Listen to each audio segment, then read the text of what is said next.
안녕하세요. 21의 생각 황혜랑입니다. 이 사회 절대 다수는 평범한 사람들입니다. 그 평범한 사람들이 세상을 바꿀 수 있는 기회를 주시기 바랍니다. 요즘 화제가 되고 있는 말이라는데요. 어떤 정치인이 한 말이 아니라고 합니다. MBC 예능 프로그램인 무한도전 선택 2014에서 정현동 씨가 마지막 TV토론에서 했던 말이라고 하는데요. 6.4 지방선거를 앞두고 무한도전이 화제가 되고 있습니다. 선거랑 똑같이 후보를 내고 토론회를 하고 그리고 하루 날을 잡아서 투표를 했습니다. 그런데 무려 45만 명이나 투표에 참여했다고 하는데요. 6월 4일 진행될 실제 지방선거에서는 어떻게 될까요? 역대 지방선거 투표율은 50%대에 불과했습니다. 이번에는 투표율을 끌어올리기 위해서 사상 처음으로 사전투표제도 실시한다고 합니다. 이번 주 한겨레 21의 표지 제목은 움직여라, 찾아라입니다. 가만히 있으라고 했던 이들에게 평범한 사람들도 세상을 바꿀 수 있다는 걸 보여줘야 한다는 이야기를 담고 있는데요. 아직 투표를 누구에게, 어떤 정당에게 할지 정하지 못한 유권자들을 위해서 한겨레 21이 맞춤형으로 자신에게 맞는 정당을 찾아드리도록 하겠습니다. 네, 표지 기사를 쓴 한겨레 21 정치팀 송채경화 기자와 함께 자세한 이야기 나눠보도록 하겠습니다. 안녕하세요. 네, 안녕하세요. 송채경화입니다. 네, 송채경화 기자는 KFC로 굉장히 유명해지셨는데 21의 생각에는 처음 출연해 주셨죠? 네, 첫 출연입니다. 네, 앞으로는 좀 자주 나와주세요. 네, 알겠습니다. 6.4 지방선거가 일주일 앞으로 다가왔는데요. 현재까지 여론조사 결과를 좀 종합해보면 여야 선거 구도가 좀 어떻게 될 걸로 전망을 하시는지 선거 전망 관련해서 좀 말씀 부탁드립니다. 네, 일단은 세월호 참사 이후에 야당 우세가 좀 뚜렷하게 나타난 측면이 있었는데요. 근데 지난주에 박근혜 대통령이 이제 눈물을 좀 보이시고 하시면서 약간 새누리당 쪽으로 돌아가지 않았냐라는 분석이 일반적으로 좀 나오고 있는 상황인 것 같습니다. 이제 서울시장 같은 경우에는 박원순 서울시장이 정몽준 새누리당 후보를 약 10에서 한 20% 차이로 앞서고 있고요. 그래서 서울은 좀 야당이 보기에는 안정적이고 새누리당이 보기에는 조금 힘들다 이렇게 보여지는 측면이 있는 것 같고, 인천 같은 경우에는 약간 경합을 보이기는 하는데 그래도 한 10% 정도 내외로 그 송영길 인천시장이 유정복 전 안행부 장관, 그러니까 새누리당 쪽 후보죠. 그쪽을 조금 앞서고 있는 걸로 나오고 있고요. 가장 경합을 벌이고 있는 곳이 경기도인데, 그러니까 사실 세월호 사건 이전에는 남경필 새누리당 후보가 압도적으로 우세를 보이고 있었는데 세월호 참사 이후로 조금 그다음에 그 이후로 새정치연합에서 경선을 해서 김진표 새정치연합 후보가 당선이 됐는데 1대1 구도가 되면서 조금 그 김진표 후보가 많이 쫓아갔고 지금은 이제 오차범위 안에서 이제 접전을 벌이고 있다. 그렇지만 아직도 약간은 남경필 후보가 좀 앞서고 있다. 이렇게 좀 보이고 있습니다. 그 세월호 참사 이후에 보면 그 지금 말씀해주신 것처럼 야당 강세로 선거 국면이 흘러가는 것 같은데 좀 막판에 몇 가지 변수가 생긴 것 같아요. 박근혜 대통령이 담화문을 발표하면서 눈물을 흘렸고 며칠 뒤에 다시 이제 안대희 국무총리 카드를 꺼내 들었는데 이게 보수층의 표의 결집을 가져올 거다 이런 예상이 있더라고요. 이 대목은 어떻게 보시나요? 사실 박근혜 대통령이 눈물을 보인 걸로 인해서 그러니까 보수 인사들이 예를 들어서 박근혜 대통령이 울 때 눈물을 흘리지 않는 사람은 뭐 대한민국 국민이 아니다라고 뭐 이렇게 선동을 좀 한다던가, 그래서 사실은 세월호 사건 이후에 새누리당 지지자였다가 좀 빠져나간 부동층이 있었는데 그 부동층이 다시 새누리당으로 결집하지 않을까라는 분석을 좀 많이 내놓고 있고요. 김장수 청와대 국가안보실장이라든지 남재준 국가정보원장은 그만두긴 했지만 그 핵심 이라고 얘기되는 사람들은 그대로 남은 것 아니냐라는 좀 비판도 있더라고요. 이번 인적 개편에 대해서는 어떻게 보시나요? 그 보면은 반쪽 쇄신이다 이렇게 평가하는 분석이 좀 있는 것 같아요. 예를 들어서 정홍원 국무총리가 사퇴를 한 거에 대해서는 사실 사람들이 평가를 많이 크게 하고 있지는 않고, 다만 남재준 원장이나 아니면 뭐 김장수 실장 같은 경우에는 워낙 그 문제되는 부분이 많았기 때문에 그러니까 이 분들을 좀 그러니까 어떻게 보면 사표를 받아들인 부분에 대해서는 좀 어느 정도 평가를 해야 되는 부분은 분명히 있는 것 같고요. 그럼에도 불구하고 이제 뭐 기초대원군이라고 불리고 왕실장이라고 불렸던 김기춘 비서실장이 이번 경질대장에서 빠졌다라는 것들은 어떻게 보면 박근혜 대통령의 쇄신 의지가 그만큼 없다라는 거 아니냐 이렇게 사람들이 받아들일 것 같고, 그다음에 특히 야당 같은 경우에는 사실 김기춘 비서실장이 청와대에 들어온 뒤로 그 대야 관계가 굉장히 안 좋아졌거든요. 야당이 뭐 장외투쟁도 하고 여러 가지를 했었는데 그거에 대해서 대화가 전혀 이루어지지 않았는데 이런 강경한 모습으로 청와대를 끌고 갔던 게 김기춘 실장이라는 말이 있었는데, 사실 이번 쇄신에서 김기춘 실장을 경질하지 않았던 것은 그 전에 그 불통의 모습을 계속 앞으로 하겠다라는 거 아니냐라고 이제 야당이 그렇게 받아들일 여지가 또 있는 것 같고, 그다음에 이정현 홍보수석 같은 경우에도 이번에 말실수를 했잖아요. 잘 좀 봐달라 이렇게 말실수를 한 거 가지고 좀 구설에 올랐는데, 사실은 김기춘 실장이나 이정현 수석 같은 경우에 가장 박근혜 대통령 측근에서 충성도가 높은 인물들이다 이렇게 알려져 있었는데, 그 인물들을 그냥 그대로 놔뒀다라는 것 자체가 좀 쇄신에 대한 그런 의미가 퇴색되는 거 아니냐 이렇게 좀 분석이 된다고 볼 수 있겠습니다.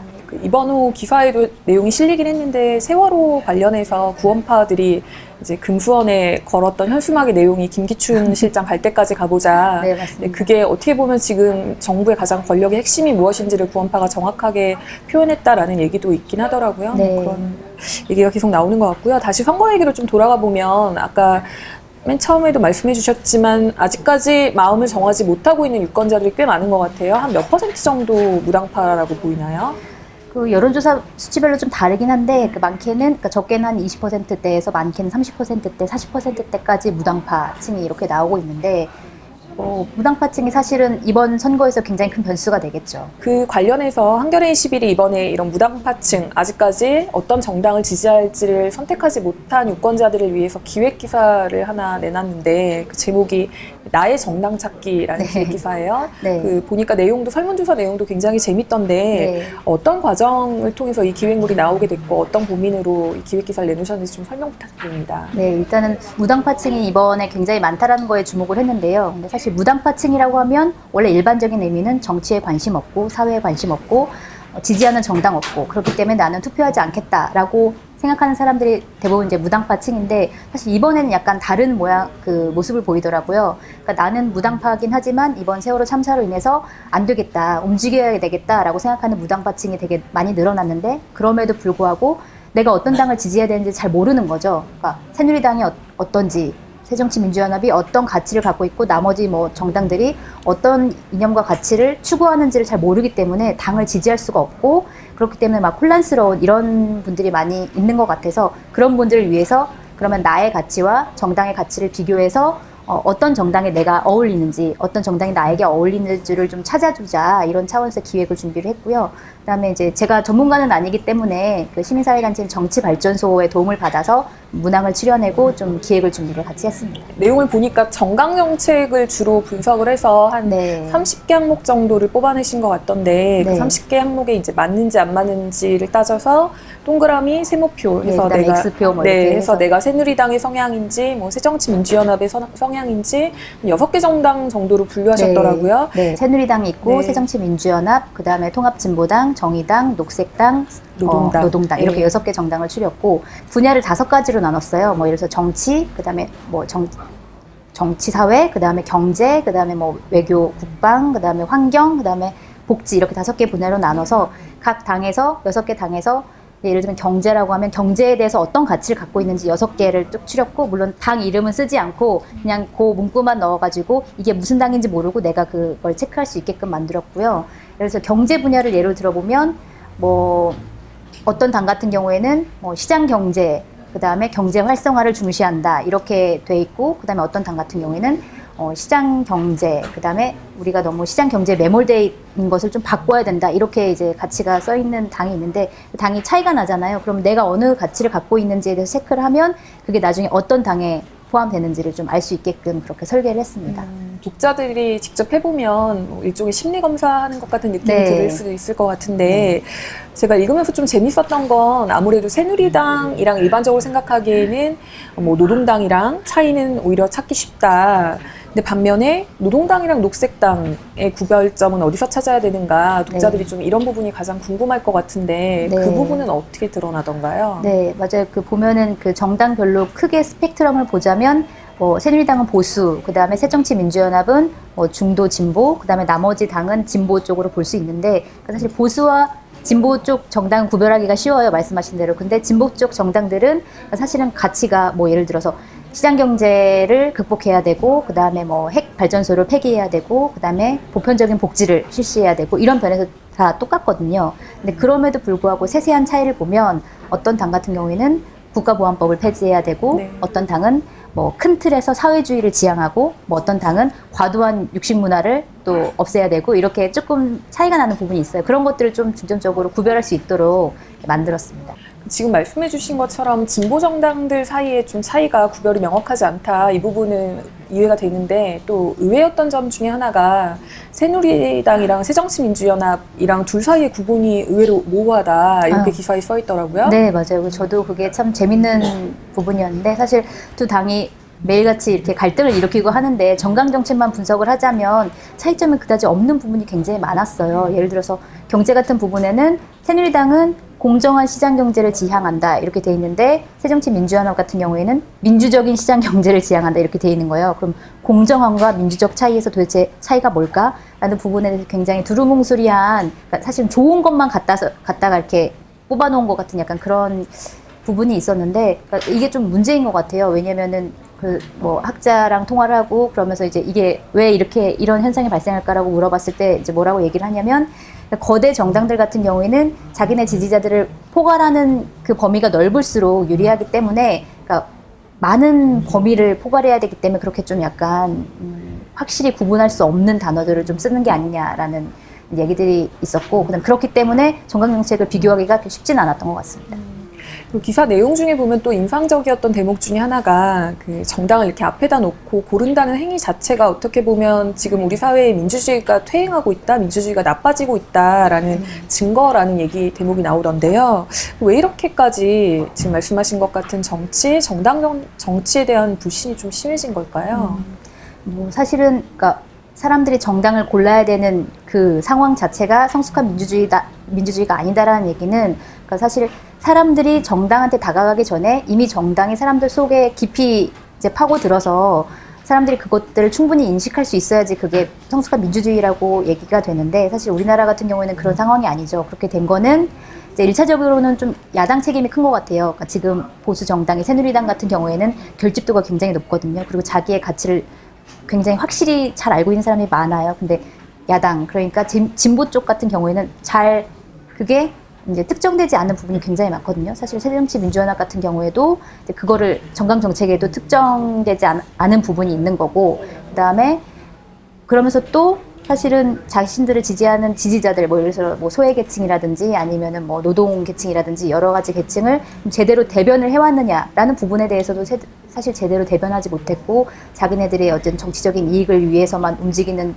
부분들이 분명히 있었던 것이고, 그래서 사람들이 그거에 대해서 실망하고, 그다음에 진보정당, 뭐 군소 진보정당 같은 경우에도 사실은 뭐 자기네들의 어떻게 보면은 세력 싸움이라든가 이런 모습을 좀 보여주면서 사람들한테 실망감을 안겨주고 그런 모습들을 많이 보인 것이 1차적인 원인이 아닌가라는 생각이 듭니다. 네, 그럼에도 불구하고 나는 아직도 어디에 투표해야 할지 모르겠다, 혹은 정치가 싫기 때문에 투표하지 않겠다, 투표를 거부하겠다라고 생각하시는 분들이 많이 계실 것 같아요. 그런 분들한테 좀 취재하시면서 느꼈던 점 말씀해 주신다면 어떤 대목이 있을까요? 그러니까 사실 제일 무서운 게 정치 혐오증인 것 같아요. 그러니까 사실 우리나라가 독재 체제가 굉장히 오래 지속이 됐었는데, 이 독재 체제가 오래 지속될 수 있었던 이유 중에 하나가 이승만 박정희 정권 때 이 정치 혐오증을 굉장히 잘 이용했기 때문인데, 그 정치 혐오증이란 뭐냐면, 대통령은 굉장히 정치를 잘하고 있고 잘하고 싶은데 정치인들, 국회의원들 너희들이 너무 싸우고 하니까 나라가 잘 안 되지 않느냐라는